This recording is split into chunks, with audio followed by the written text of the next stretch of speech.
ओंकारबीजरूपाय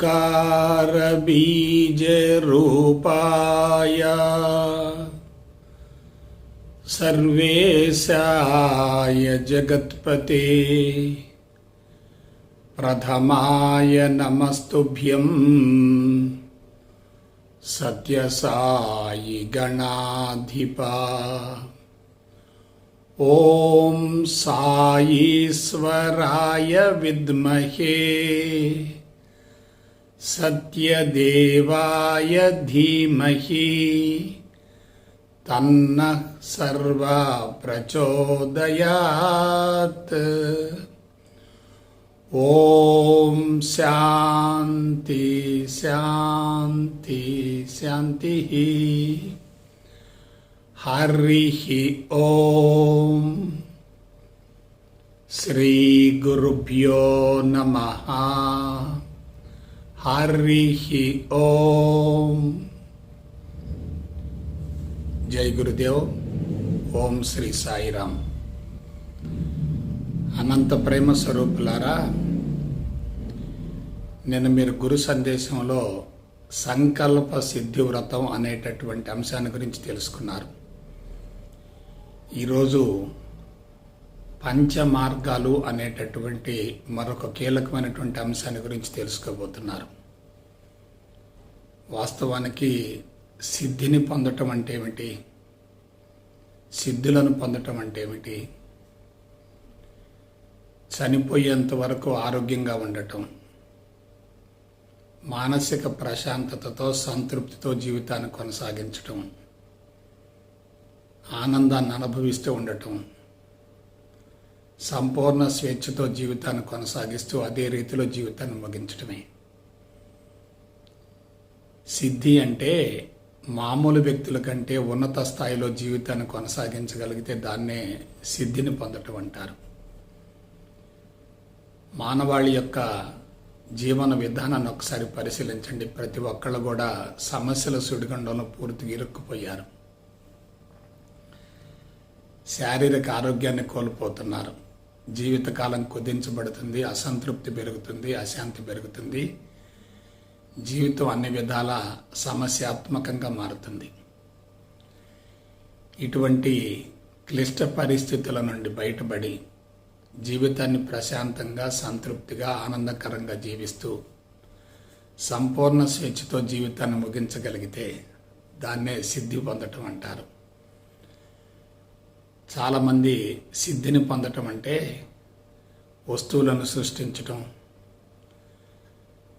చమత్కారాలను ప్రదర్శించటం, మిరకిల్స్ని చూపించటం, అద్భుతాలను కొనసాగించటం అనుకుంటారు.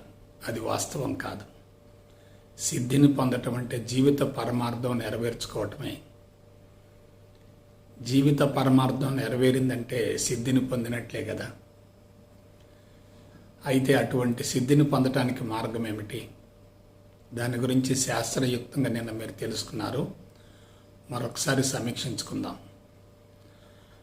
మానవ దేహం మొత్తంలో కీలకమైనటువంటి అవయవాలు రెండు ఉన్నాయి. ఒకటి వెన్నుబాము, రెండు మెదడు. వెన్నుబాములో 5 అంతస్తులు ఉన్నాయి, 5 కోశాలు ఉన్నాయి, 5 చక్రాలు ఉన్నాయి. మెదడు ప్రాంతంలో 2 కోశాలు ఉన్నాయి, 2 చక్రాలు ఉన్నాయి. వెన్నుబాములో ఉన్నటువంటి 5 చక్రాల్లో మధ్యలో ఉన్నది చాలా కీలకమైంది. ఏమిటది? మణిపూరక చక్రం. అడుగున మూలాధార చక్రం, ఆ తర్వాత స్వాధిష్టాన చక్రం, ఆ తర్వాత మణిపూరక చక్రం, ఆ తర్వాత అనాహత చక్రం, విశుద్ధ చక్రం, మొత్తం 5 చక్రాలు ఉన్నాయి. ఈ 5 చక్రాల్లో కీలకమైనది ఏమిటంటే మణిపూరక చక్రం. దాన్నే మనోమయ కోశం అంటారు. మన ఏవ మనుష్యానాం కారణం బంధ మోక్ష యోహో అన్నారు. బంధానికైనా మోక్షానికైనా మనసే మూల కారణమట. మధ్యలో ఉన్నటువంటి మనసు క్రిందికి మళ్ళేటట్లయితే బంధాలు పెరుగుతాయి, పైకి మళ్ళేటట్లయితే స్వేచ్ఛ లభిస్తుంది. కాబట్టి మనసుని ఏం చేయాలి? క్రిందికి మళ్ళించకూడదు, పైకి మళ్ళించాలి. క్రిందే ఉన్నాయి మూలాధార చక్రం, స్వాధిష్టాన చక్రం. ఒకటి శరీరానికి సంబంధించింది, మరొకటి ఇంద్రియాలకు సంబంధించింది. పైన 2 చక్రాలు ఉన్నాయి. అవేమిటి? అన్నహత చక్రం, విశుద్ధ చక్రం. అన్నహత చక్రం బుద్ధి మట్టానికి సంబంధించింది, విశుద్ధ చక్రం హృదయ మట్టానికి సంబంధించింది. శారీరక ఇంద్రియ మట్టాలను అధిగమించగలిగితే మనసును బుద్ధి మట్టం వైపుకు, హృదయ మట్టం వైపుకు మళ్లించగలిగితే మనిషిలో అతీతమైనటువంటి శక్తులు ఉద్భవిస్తాయి, సిద్ధి లభించే అవకాశం ఉంటుంది. అందుకు బుద్ధికి విచక్షణ ఉండాలి, హృదయ మట్టం వికసించాలి. అయితే క్రింద నుండి పై వరకు 7 అంతస్తులను తీసుకుంటే అందులో మధ్యలో ఉన్నది ఏంటంటే బుద్ధి మట్టం, అన్నహత చక్రం. ఇది క్రిందన్నటువంటి 3 చక్రాలతోటి, పైన ఉన్నటువంటి 3 చక్రాలతోటి అనుసంధానమై ఉంటుంది. కిందన్నటువంటి 3 చక్రాలు, 3 కోశాలు ఏమిటంటే అన్నమయ కోశం, ప్రాణమయ కోశం, మనోమయ కోశం. పైన మరి 3 చక్రాలు ఉన్నాయి. అవేంటి? ఆనందమయ కోశం, చిత్తమయ కోశం, ఆత్మమయ కోశం. బుద్ధి విచక్షణతో వ్యవహరించేటట్లయితే, దానిలో వివేకము, విచారణ, విశ్లేషణ, విఘ్నత ఉండేటట్లయితే అది ఊర్ధ్వముఖ ప్రయాణంలో ఉంటుంది. మనిషి ఉన్నతంగా ఎదుగుతాడు. అదే దిగువ స్థాయికి మళ్ళేటట్లయితే శారీరక, ఇంద్రియ, మానసిక మట్టాలకే పరిమితం అవుతారు. కాబట్టి మనసు, బుద్ధి 2 కూడా కీలక పాత్ర పోషిస్తాయి. ఆ రెండింటిని గురించి సమూలంగా అవగాహన గావించుకుంటే మనిషి సమస్యల నుండి బయటపడతాడు. ఆరోగ్యంగా, సుదీర్ఘాయువుతో, మానసిక ప్రశాంతతతో, సంతృప్తితో, ఆనందంతో జీవితాన్ని కొనసాగిస్తూ సంపూర్ణ స్వేచ్ఛతో జీవితాన్ని ముగించే అవకాశం ఉంటుంది. కాబట్టి జాగ్రత్తగా ఆలోచించండి. సిద్ధిని పొందటం అంటే అన్ని రకాల బంధాల నుండి సమూలంగా విడుదల కావటం. అయితే మనోమయ కోశాన్ని, విజ్ఞానమయ కోశాన్ని రెండింటిని సమూలంగా శుద్ధి చేసి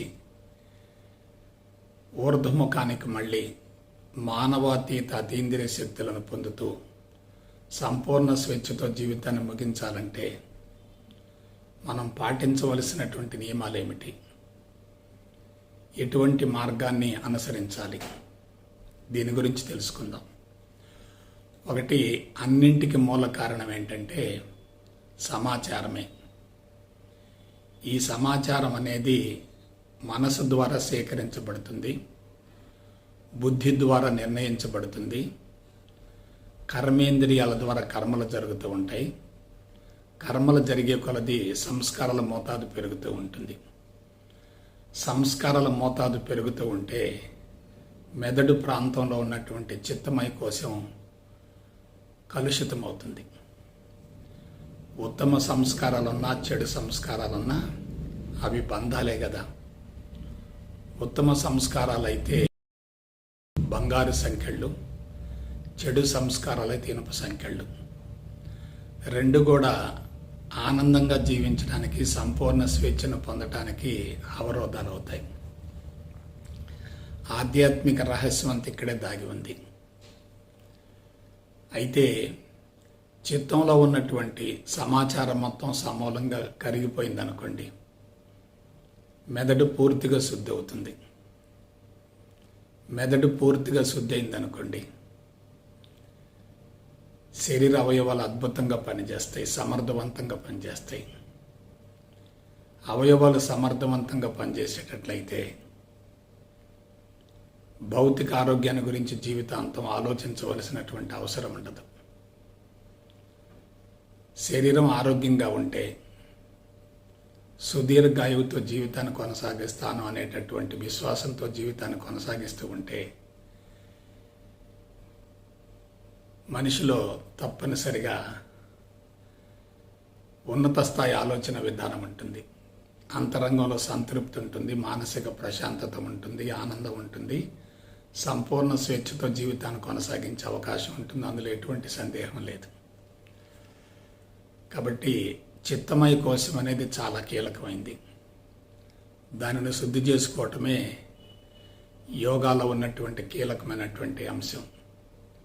అది శుద్ధయిందంటే అన్ని రకాల బంధాల నుండి మనిషి పూర్తిగా బయటపడి సిద్ధిని పొందే అవకాశం ఉంటుంది. కాబట్టి చిత్తాన్ని శుద్ధిగా ఉంచుకోవటమే సిద్ధిని పొందటానికి శాస్త్రీయపరమైనటువంటి విధానం అవుతుంది, మార్గం అవుతుంది. ఎవరికైతే చిత్తమయ కోసం సమూలంగా శుద్ధి అవుతుందో వాళ్ళు వినూత్నమైనటువంటి పంథాలో జీవితాన్ని కొనసాగించగలుగుతారు. ఎలా? అహంకారం సమూలంగా కరిగిపోతుంది. నేను ఫలానా అనబడే భావన ఉండదు. ఇది నాది అనే ఆలోచన ఉండదు. నాకు కావాలి అనే తపన ఉండదు. నేను, నాది, నాకు అనే భావన లేకపోతే సొంత ప్రపంచం పూర్తిగా కరిగిపోయినట్లే కదా. సొంత ప్రపంచం కరిగిపోతే ఆధిక్యత భావన కానీ, ఆత్మన్యూనత భావన కానీ, పోటీతత్వం కానీ ఉండవు కదా. కాబట్టి అహంకారాన్ని సమూలంగా కరిగించుకోవటమే ఆధ్యాత్మికతలో కీలకమైనటువంటి అంశం అవుతుంది. అటువంటి అహంకారాన్ని కరిగించుకుంటే మనిషి శూన్య స్థితికి చేరతాడు. దాన్ని ఆత్మస్థితి అంటారు, భావాతీత స్థితి అంటారు, నిరహంకార స్థితి అంటారు, పరిపూర్ణ స్థితి అంటారు. అది స్థితి తప్ప అక్కడ ఇంకేమీ ఉండదు. ఆ స్థితి నుండి దైనందిన కార్యక్రమాలను సమర్థవంతంగా నిర్వహిస్తూ ఉండాలి. ఆ స్థితి నుండి ఆలోచించాలి, మాట్లాడుతూ ఉండాలి, దైనందిన కార్యక్రమాల్లో చురుగ్గా పాల్గొంటూ ఉండాలి. ఆ స్థితి నుండి ఆలోచిస్తూ ఉంటే ప్రతి ఆలోచన దివ్యత్వం అవుతుంది. మాట్లాడుతూ ఉంటే అంతర్వాణి అవుతుంది.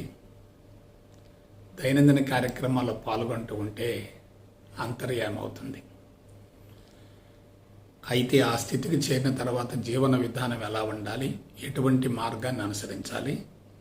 మనం పంచ మార్గాలను అనుసరించవలసి ఉంటుంది. ఈ 5 మార్గాలు చాలా కీలకమైనవి. ఇవన్నీ జ్ఞానంతో ముడిపడి ఉంటాయి. పరిపూర్ణ అద్వైత బ్రహ్మ జ్ఞానాన్ని గురించి శాస్త్రయుక్తంగా అవగాహన గావించుకుని అనుభవంలోకి పొందగలిగితే ఈ మార్గాలను అనుసరించడం చాలా సులభతరం అవుతుంది. అందులో మొట్టమొదటిది ఏమిటంటే సత్య దర్శనం గావించుకోవాలి. ఇంతకు మించినటువంటి వేదాంత రహస్యం మరొకటి లేదు. సత్యం వేరు, సత్య దర్శనం వేరు. సత్యం అంటే మారనిది, మార్పులకు గురి కానిది, నిరంతరం కొనసాగేది, అనాది నుండి ఉండేది. అటువంటిది ఏదుంది ఈ విశ్వంలో? ఒక్కటే ఉంది. అదే ఆధారం, అదే శుద్ధ చైతన్యం, అదే పరమాత్మ, అదే పరబ్రహ్మం, అదే భగవంతుడు. కాబట్టి సత్యమే భగవంతుడు, భగవంతుడే సత్యం. సత్యం నుండి కనిపించేటటువంటి స్థూల జగత్తు ఆవిర్భవించింది, మరలా తిరిగి ఆ సత్యంలో కలిసిపోతుంది. సత్యం నుండి భౌతిక జగత్తు ఆవిర్భవించి మరలా తిరిగి సత్యంలో కలిసిపోతున్నప్పుడు భౌతిక జగత్తు కూడా సత్యమే కదా.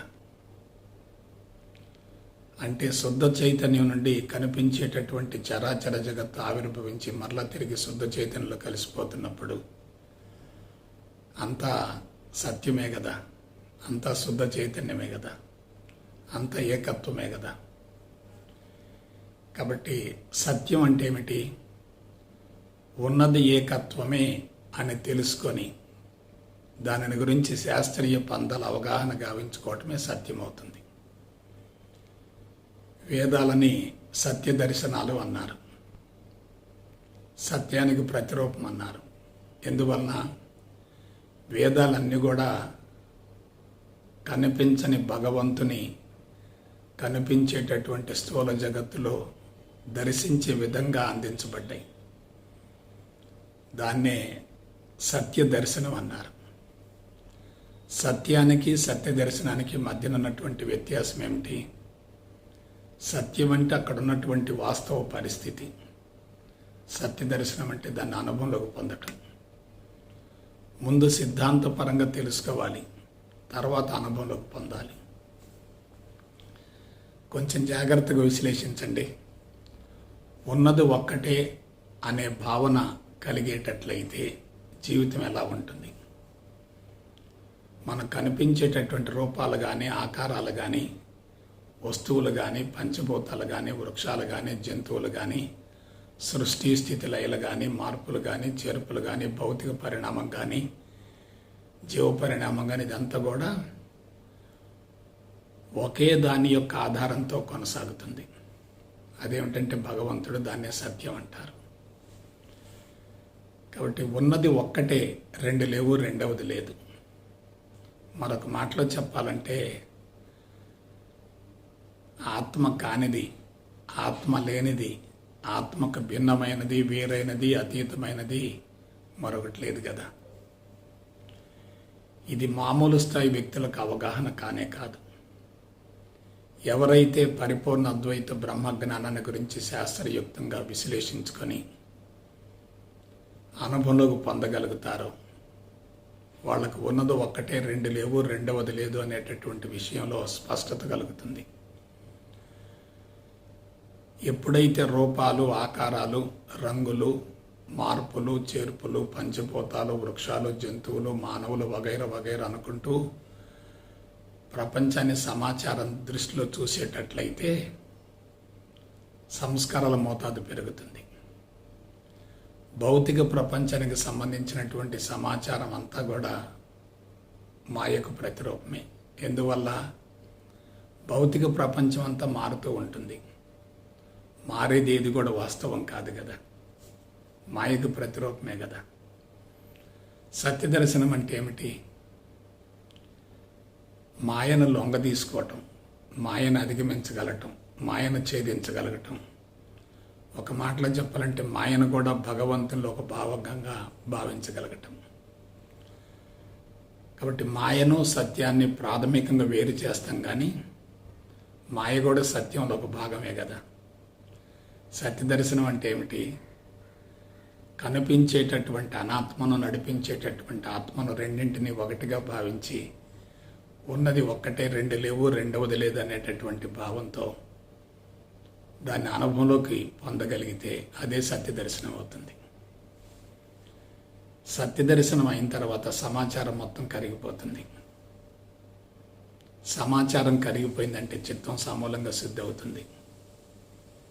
చిత్తం సమూలంగా శుద్ధి అయిందంటే మెదడు సమర్థవంతంగా పనిచేస్తుంది. మెదడు సమర్థవంతంగా పనిచేసిందంటే శరీర అవయవాలు అద్భుతంగా పనిచేస్తాయి, జీవన చర్యలు చైతన్యవంతంగా జరుగుతాయి. అట్టి స్థితిలో జీవితాంతం మనిషి ఆరోగ్యంగా ఉంటాడు. అదే ఆత్మస్థితికి చేరటానికి బలమైనటువంటి పునాది అవుతుంది.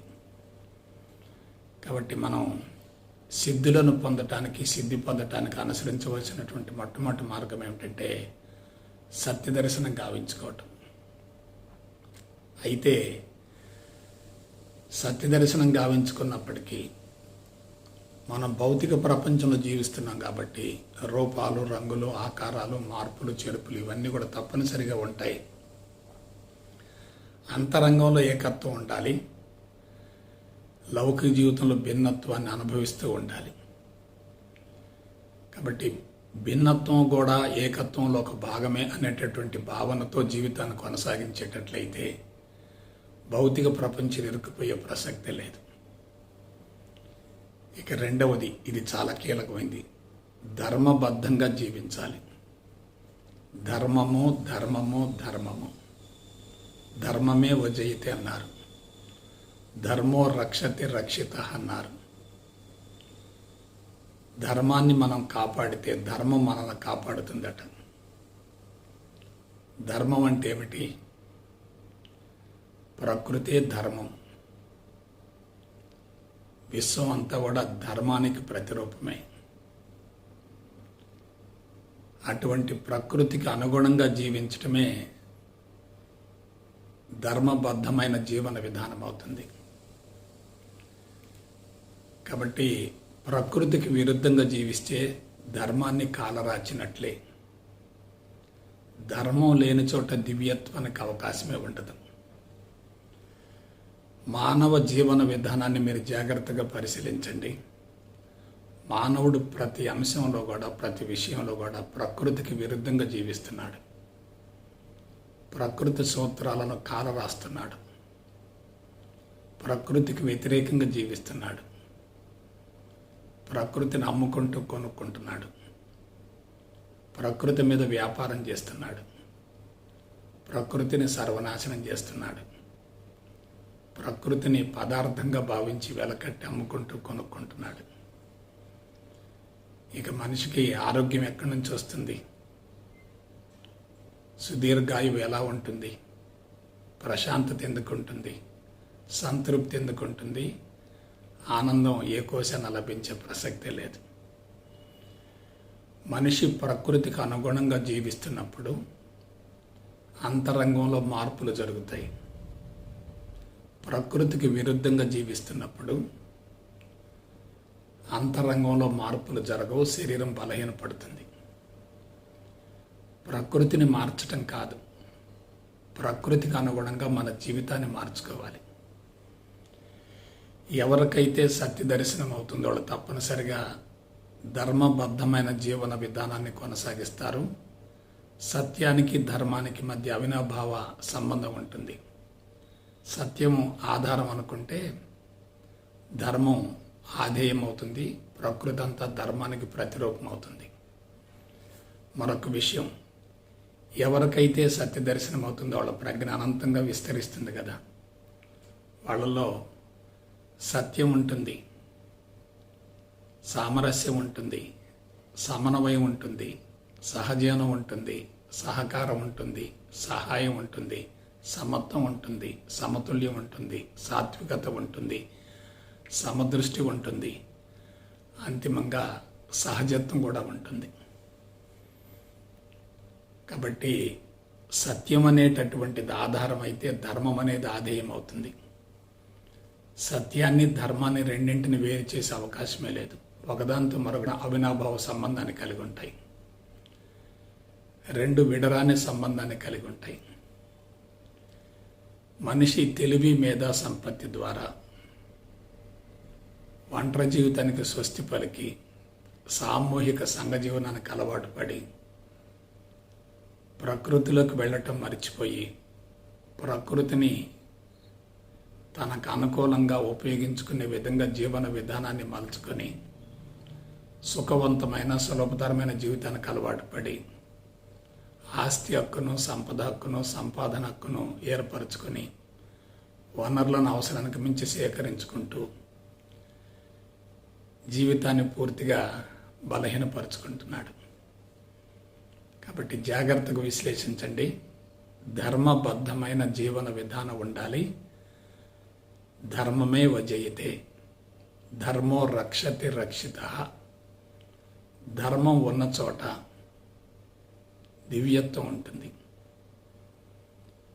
ధర్మం లేని చోట ధనం ఆధిక్యతను సంతరించుకొని దివ్యత్వం కనుమరుగవుతుంది. కాబట్టి సిద్ధిని పొందటం అంటే ఏమీ లేదు.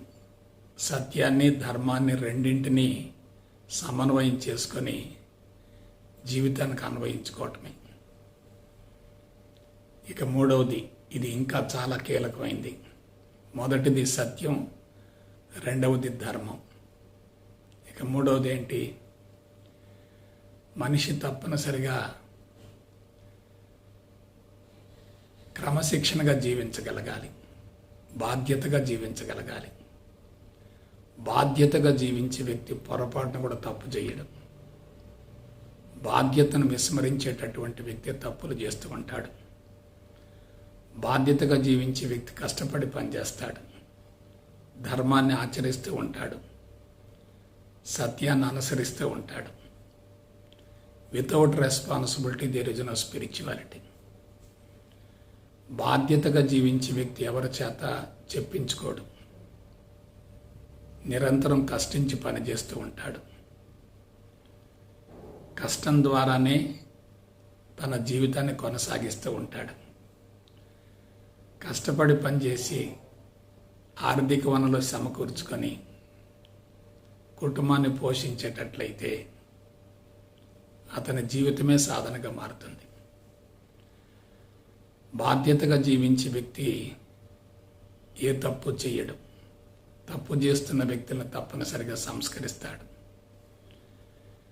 ఏ తప్పు చేయకుండా జీవించే వ్యక్తే భగవంతుడవుతాడు. తప్పు అని తెలిసి పదే పదే కొనసాగించే వ్యక్తి దురాత్ముడవుతాడు. తప్పును తెలుసుకొని పరివర్తన పశ్చాత్తాపం చెందేటటువంటి వ్యక్తే మహాత్ముడవుతాడు. కాబట్టి జీవన విధానంలో మనం అనుసరించవలసినటువంటి మూడవ మార్గం ఏమిటంటే రెస్పాన్సిబిలిటీ. మీరు సమాజంలో కుటుంబాలను జాగ్రత్తగా పరిశీలించండి. బాధ్యతగా జీవించే వ్యక్తులకు సమస్యలు ఉండవు. దూరదృష్టి ఉంటుంది, దీర్ఘకాలిక ప్రణాళిక ఉంటుంది, క్రమశిక్షణ ఉంటుంది. ప్రతి విషయంలో ఆచితూచి జాగ్రత్తగా ముందుకెడుతూ ఉంటారు. వాళ్ళ కుటుంబాలను చూస్తే తప్పనిసరిగా అసూయ కలుగుతుంది. తల్లిదండ్రులు బాధ్యతగా జీవిస్తున్నప్పుడు కుటుంబాలు కూడా అదే తరహాలో ఉంటే బిడ్డలు కూడా అటువంటి జీవన విధానాన్ని కొనసాగిస్తూ ఉంటారు. తల్లిదండ్రులు సుఖానికి అలవాటు పడితే బిడ్డలు కూడా అదే తరహా జీవితాన్ని కొనసాగిస్తారు కదా. కాబట్టి బాధ్యత అనేది దైనందిన జీవితంలో అద్భుతంగా దోహదపడుతుంది.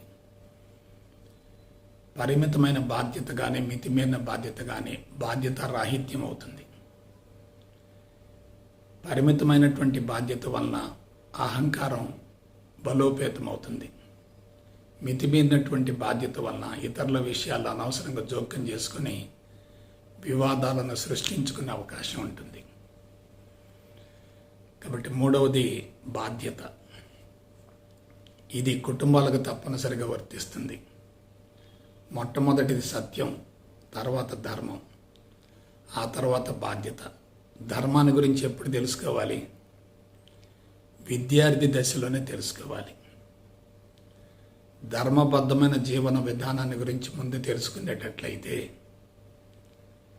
దాంపత్య జీవితంలో బాధ్యత అనేటటువంటి అంశం అద్భుతంగా పనిచేస్తుంది, అద్భుతంగా దోహదపడుతుంది. భార్యాభర్తలు బాధ్యతగా జీవిస్తూ ఉంటే ఒకళ్ళకి మరొకళ్ళు వరంగా మారుతారు. ఒకరిని మరొకరు సంస్కరించుకుంటారు. రెండు జీవితాలు పెనవేసుకొని పోతాయి. వారి దాంపత్య జీవితం అందరికీ ఆదర్శవంతమవుతుంది. అతి సరళమైన సామాన్యమైన జీవన విధానం ఉంటుంది. బలమైనటువంటి దృక్పథం ఉంటుంది. ఆదర్శవంతమైనటువంటి జీవితాన్ని గడుపుతారు. తాము బాధ్యతగా జీవిస్తూ కుటుంబాన్ని బాధ్యతగా నడుపుకుంటూ బిడ్డలను అద్భుతంగా తీర్చిదిద్ది సమాజానికి కానుకగా అందించే అవకాశం ఉంటుంది. కాబట్టి మూడవ సూత్రం ఏంటంటే బాధ్యత.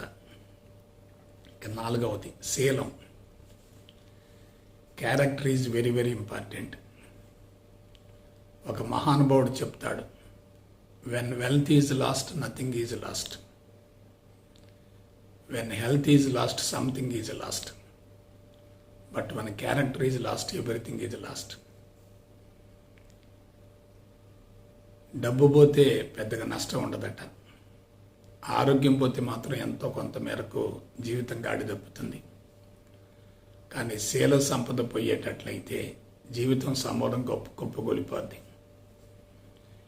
దీని గురించి ఎందుకు ప్రస్తావించవలసి వచ్చిందంటే మానవ జీవిత పరమార్థం ఏమిటి? అందమైన, ఆరోగ్యవంతమైన, సంస్కారవంతమైన, నైతిక విలువలతో కూడినటువంటి గొప్ప వ్యక్తిని సమాజానికి కానుకగా అందించడమే కదా. అందుకు తప్పనిసరిగా శీలం అవసరం. భార్యాభర్తలు ఇద్దరు కూడా పవిత్రంగా ఉంటే పుట్టే బిడ్డలు సమాజానికి వరం అవుతారు. ఆ పవిత్రతే శీల సంపద అవుతుంది. లైంగిక పరమైనటువంటి పొరపాట్లు జరిగితే అపరాధ భావం పెరిగి అన్యోన్య దాంపత్య జీవితం సమూలంగా దెబ్బతింటుంది. భార్యాభర్తల మధ్య రహస్యాలు ఉండకూడదు, దాపరికాలు ఉండకూడదు. ఇరువురు జీవితాలు తెరిచిన పుస్తకం మాదిరిగా ఉండాలి. శీల సంపదతో జీవించే వ్యక్తిని ప్రకృతి నిరంతరం కాపాడుకుంటుంది. సెక్స్ పరమైన పొరపాటు జరిగిందంటే మనసు కలుషితం అవుతుంది. మనసు కలుషితమైతే బీజాలు కూడా అదే తరహాలో ఉంటాయి. ఆ ప్రభావం సంతానం మీద ప్రత్యక్షంగా ఉంటుంది. దీనిని చెప్పే వ్యక్తికి సాహసం ఉండాలి, వినేటటువంటి వాళ్ళకు కూడా సాహసం ఉండాలి. ఆచరించడం అనేది కష్టం కావచ్చు, కానీ ఆచరించిన వ్యక్తి జీవితం ధన్యమవుతుంది. సిద్ధిని పొందటం అంటే ఏమిటి?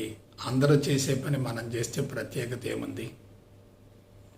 ఎవరు చేయలేనిది సాధించలేనిది సాధించడమే చరిత్ర అవుతుంది. చరిత్ర సృష్టించిన వ్యక్తి ఆనంద బాష్పాలతో జీవితాన్ని కొనసాగిస్తాడు, అదే రీతిలో ముగిస్తాడు. చరిత్ర సృష్టించలేనటువంటి వ్యక్తి అసంతృప్తితో జీవితాన్ని కొనసాగిస్తాడు. అటువంటి వ్యక్తికే మరొక జన్మ యొక్క అవసరం ఏర్పడుతుంది.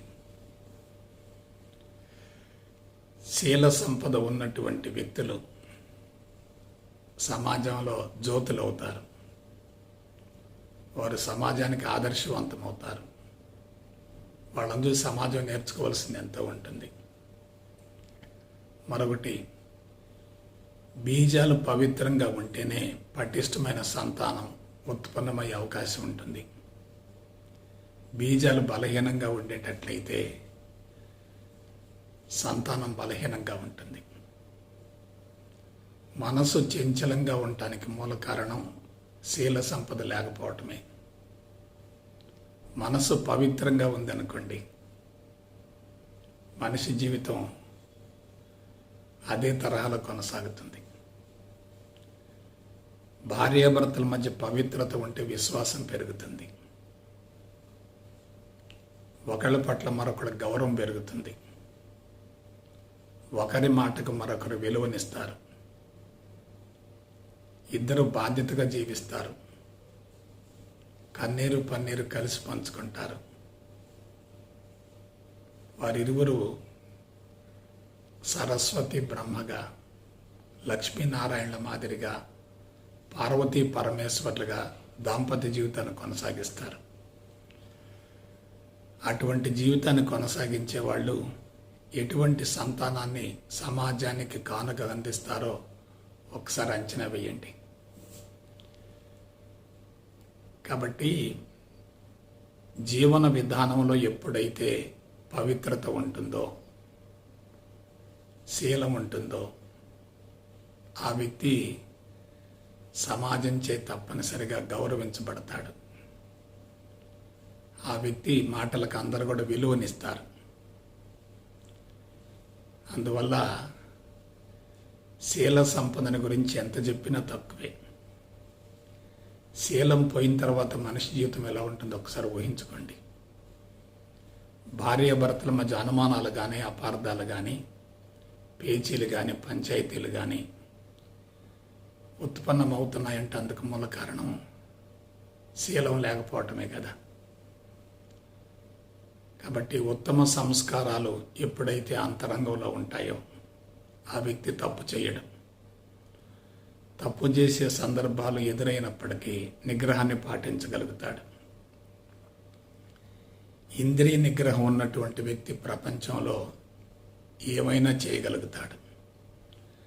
నిగ్రహాన్ని కోల్పోయిన వ్యక్తి సమూలంగా పతనమవుతాడు. కాబట్టి పొరపాటు చేయటం అనేది అతి సులభం. ఆ పొరపాటు కప్పిపుచ్చుకోవటం అనేది బహు కష్టతరం. భార్యాభర్తల మధ్య రహస్యాలు ఉన్నాయంటే ఆ జీవితం ప్రమాదకరంగా మారుతుంది. ఆ దాంపత్య జీవితం అనే విధాల వైఫల్యం చెందుతుంది.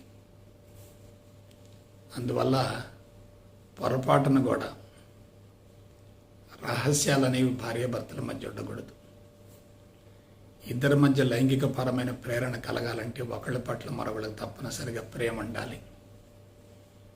ప్రేమ, అనురాగం, ఆప్యాయత ఉన్న చోట ఆరోగ్యం ఉంటుంది, సుదీర్ఘాయు ఉంటుంది, మానసిక ప్రశాంతత ఉంటుంది, సంతృప్తి ఉంటుంది. విడుదలయ్యేటటువంటి బీజాలు కూడా అదే తరహాలో ఉంటాయి. అందువల్ల శీల సంపదన గురించి విద్యార్థి దశలోనే తెలుసుకోవాలి. కొండెక్కటం చాలా కష్టం, జారిపట్టడం చాలా సులభం. క్యారెక్టర్ నిలబెట్టుకోవటం చాలా కష్టం. క్యారెక్టర్ పోగొట్టుకోవటం చాలా సులభం. క్యారెక్టర్ పోయిన తర్వాత అంతరంగంలో అపరాధ భావం ఉంటుంది, పాపభీతి ఉంటుంది, తప్పు చేశాననేటటువంటి భావన ఉంటుంది. అటువంటి వ్యక్తికి ఎవరు కూడా నాయకత్వాన్ని అందించరు. నాయకత్వం చేపట్టడానికే అనర్హుడవుతాడు. అందువల్ల నా సలహా ఏమిటంటే, క్యారెక్టర్ గురించి ప్రతి ఒక్కళ్ళు జాగ్రత్త పడాలి. ఎప్పుడైతే క్యారెక్టర్ ఉంటుందో ఆ వ్యక్తి జీవితం నందనవనం అవుతుంది, విజయవంతం అవుతుంది. సంతానం కూడా అదే తరహాలో ఉంటుంది. కుటుంబం ప్రేమాలయం అవుతుంది, ఆనంద నిలయం అవుతుంది, స్వర్గం అవుతుంది, దేవాలయం అవుతుంది, దేవుడి కోవెలు అవుతుంది. ఇంతకు మించి ఇక సబ్జెక్టు చెప్పలేను. కాబట్టి ఒక్కసారి ఆలోచించండి. సమాజంలో వ్యక్తులను మీరు జాగ్రత్తగా పరిశీలించండి. చాలామంది సమస్యల సుడిగుండంలో చిక్కుకుపోవడానికి మూల కారణం పర్సనాలిటీ లేకపోవటమే, వ్యక్తిత్వం బలహీనంగా ఉండటమే. వ్యక్తిత్వం బలహీనంగా ఉందనుకోండి, సమస్యలు అధిగమిస్తూ ఉంటాయి. వ్యక్తిత్వం బలంగా ఉంటే సమస్యలు బలహీనపడుతూ ఉంటాయి. అటువంటి వ్యక్తిత్వం బలంగా ఉండాలంటే తప్పనిసరిగా శీల సంపద అనేది చాలా ముఖ్యం. ప్రపంచంలో ఏ సంపద లేకపోయినా పర్వాలేదు, కానీ శీల సంపద మాత్రం తప్పనిసరిగా ఉండాలి. పురాణాలను, ఇతిహాసాలను జాగ్రత్తగా సమీక్షించండి, విశ్లేషించుకోండి. శీల సంపద ఉన్నటువంటి వ్యక్తి అద్భుతంగా రాణించగలుగుతాడు. సీతారాముల యొక్క జీవితాన్ని గురించి ప్రత్యేకంగా ప్రస్తావించడానికి మూల కారణం వాళ్ళిద్దరి మధ్యనది శీల సంపదే కదా. వివాహం అయిన తర్వాత ఎక్కువ కాలం విడిగా ఉన్నది సీతారాములే, కానీ పవిత్రంగా జీవించారు కాబట్టి ప్రపంచానికి ఆదర్శవంతమైన జంటగా ప్రజల చేత పూజలు అందుకుంటున్నారు. అందువల్ల ఇక ఎక్కువ చెప్పటం కాదు, శీల సంపదను తప్పనిసరిగా కాపాడుకోవాలి. భార్యాభర్తలు ఒకళ్ళ మనసులో మరొకళ్ళు ముద్రించబడాలి. భార్య హృదయంలో భర్తకే చోటు ఉండాలి, భర్త హృదయంలో భార్యకే చోటు ఉండాలి. అక్కడ మరొకరికి ఎటువంటి అవకాశం ఉండకూడదు. హృదయం అంటే ఒక్కళ్ళకే కేటాయించబడాలి. ఆ విధంగా ఇరువురి జీవితాలు పెనవేసుకొని కొనసాగుతూ ఉంటే తప్పులు జరిగే ప్రసక్తే లేదు. తప్పులు జరుగుతున్నాయంటే బాధ్యత లేనట్లే, శీలానికి విలువనివ్వనట్లే. అందువల్ల నాకు తెలిసినంత వరకు శీల సంపదను కాపాడుకోవటం అనేది ప్రతి ఒక్కరికి తప్పనిసరిగా అవసరం. ఇవాళ యుక్త వయసులో ఉన్నప్పుడు ఇంద్రియాలు ఉద్రేకపరుస్తూ ఉంటాయి, రెచ్చగొడుతూ ఉంటాయి, ప్రేరేపిస్తూ ఉంటాయి. చుట్టూ ఉన్నటువంటి వాతావరణం కూడా అదే తరహాలో ఉంది. కలుషితమైనటువంటి వాతావరణంలో పవిత్రంగా జీవించడం అనేది కత్తి మీద సాము లాంటిది. కానీ అందరు నడిచేటటువంటి బాటలో మనం నడిచేటట్లయితే అందరికి పడే శిక్ష మనకు కూడా పడుతుంది కదా. అందువల్ల వివాహం అయిన తర్వాత భార్యాభర్తల మధ్య సత్సంబంధం కొనసాగాలంటే, సజ్జన సాంగత్యం జరగాలంటే, జీవితమే సత్సంగంగా మారాలంటే ఇద్దరు కూడా పవిత్రంగా జీవించాలి, శీల సంపదను కాపాడుకుంటూ ఉండాలి. కొన్ని సందర్భాల్లో భార్యాభర్తల సంవత్సరాల తరబడి దూరంగా ఉండవలసినటువంటి పరిస్థితులు ఏర్పడవచ్చు. అటువంటి స్థితిలో కూడా పొరపాటును కూడా శీలాన్ని కోల్పోకూడదు. శీల సంపదను కాపాడుకునేటటువంటి వ్యక్తి అతను 10 మందికి మార్గదర్శకం అవుతాడు, 10 మందిని శాసించగలుగుతాడు, 10 మందిని తన మార్గం వైపుకు మళ్లించుకోగలుగుతాడు.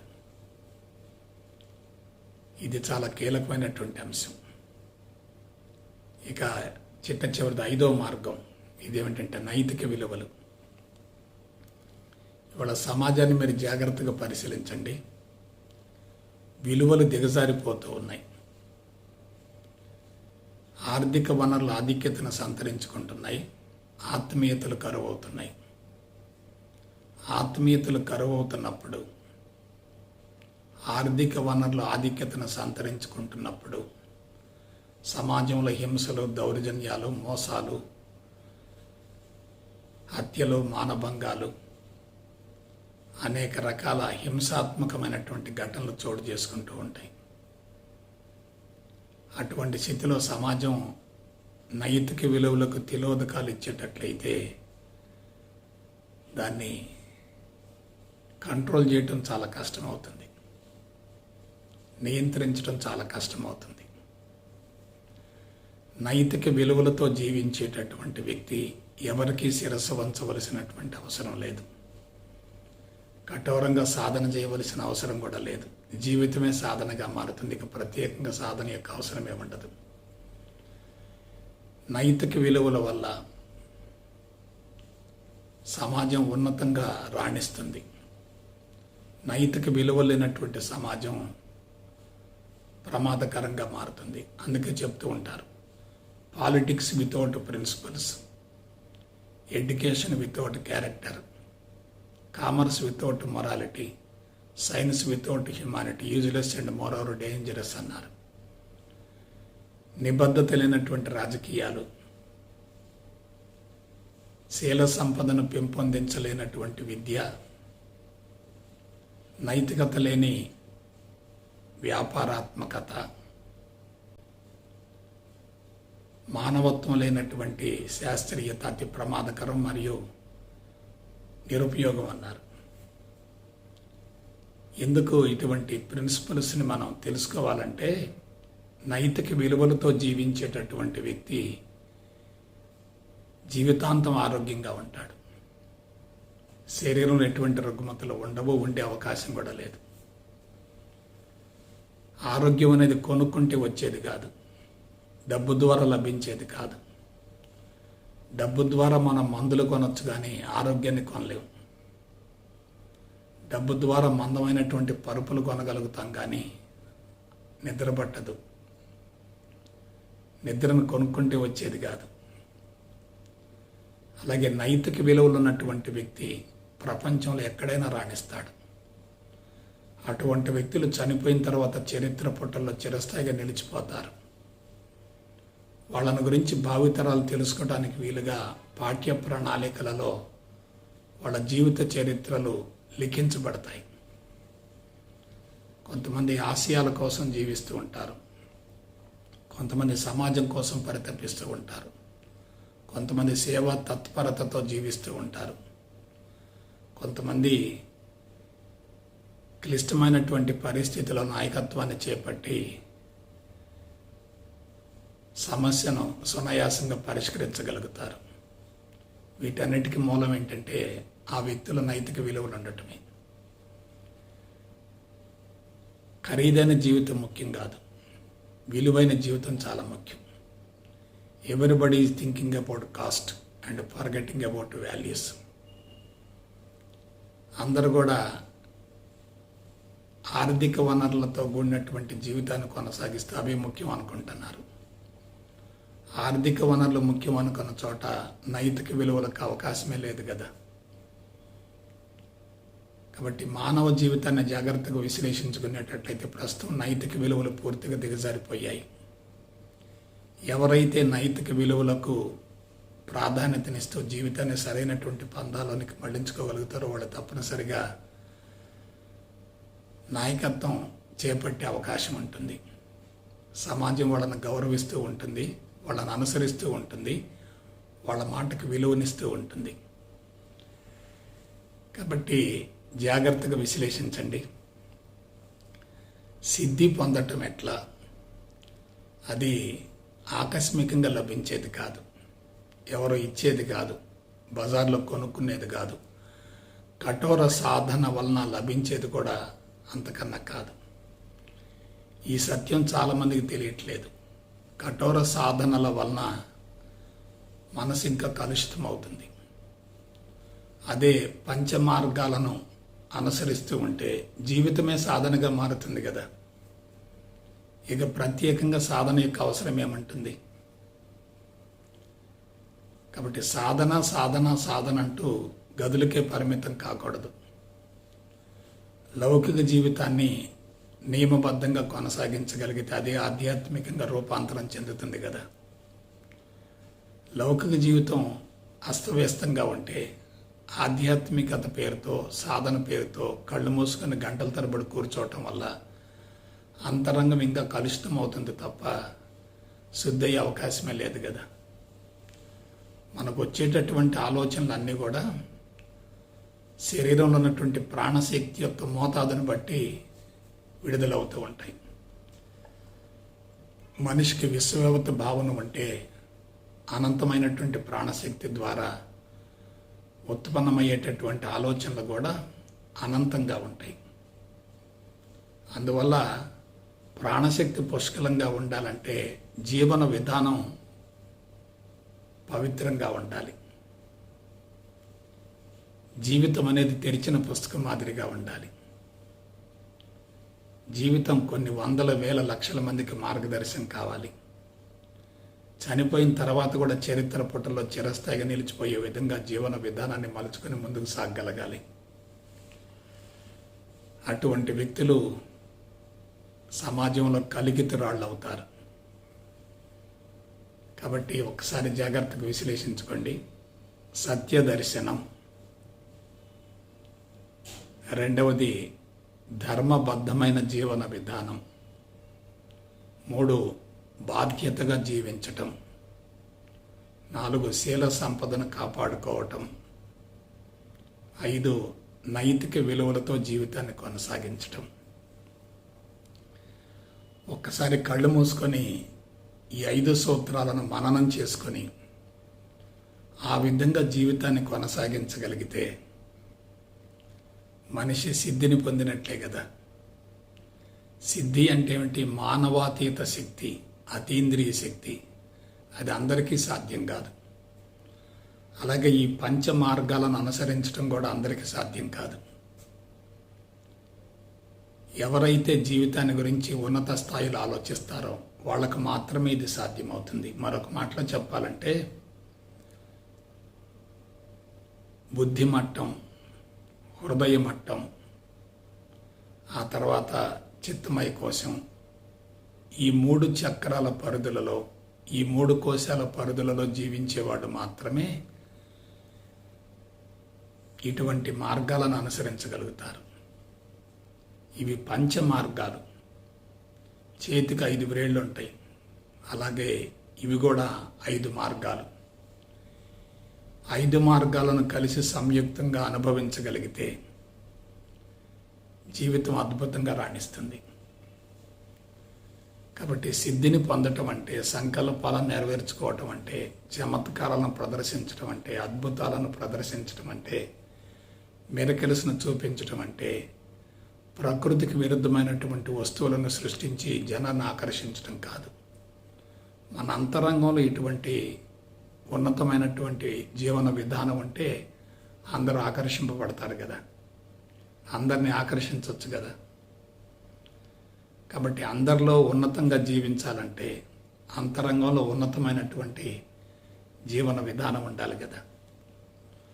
అటువంటి ఉన్నతమైన జీవన విధానాన్ని ఎవరైతే కొనసాగించగలుగుతారో వాళ్ళకి ఆరోగ్యాన్ని గురించి, ఆయువుని గురించి, ప్రశాంతతను గురించి, సంతృప్తిని గురించి, ఆనందాన్ని గురించి ఏ కోశాన ఎటువంటి కొరత ఉండదు.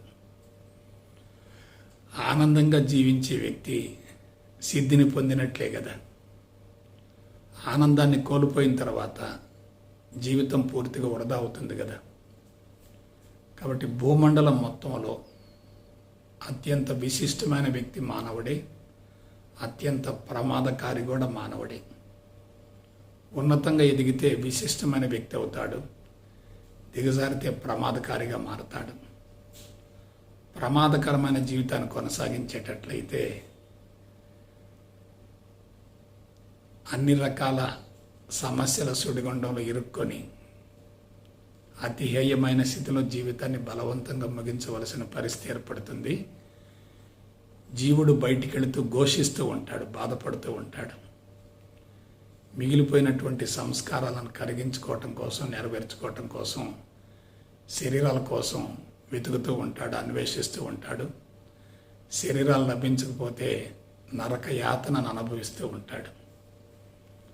అందువల్ల జీవితాన్ని గురించి ఉపరితలంలో చూడకూడదు, లోతుగా అధ్యయనం చేయగలగాలి. అందుకు విచక్షణ ఉండాలి, వివేకం ఉండాలి, విశ్లేషణ ఉండాలి, విచారణ ఉండాలి, విఘ్నత ఉండాలి. ఎన్నుకునేటటువంటి మార్గాన్ని బట్టే లభించేటటువంటి ఫలితం ఆధారపడి ఉంటుంది. మార్గం ఉన్నతంగా ఉంటే ఫలితం అద్భుతంగా ఉంటుంది. మార్గం అస్తవ్యస్తంగా ఉంటే జీవితం కూడా అస్తవ్యస్తంగా ఉంటుంది, ఫలితం కూడా తారుమారు అవుతుంది. జీవితం అన్ని విధాల అభాసుపాలవుతుంది.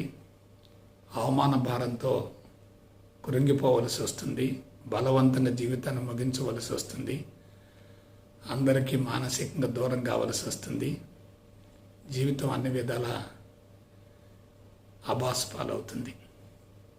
కాబట్టి బిడ్డలారా, సిద్ధిని పొందటం అంటే వేరే ఏమీ లేదు.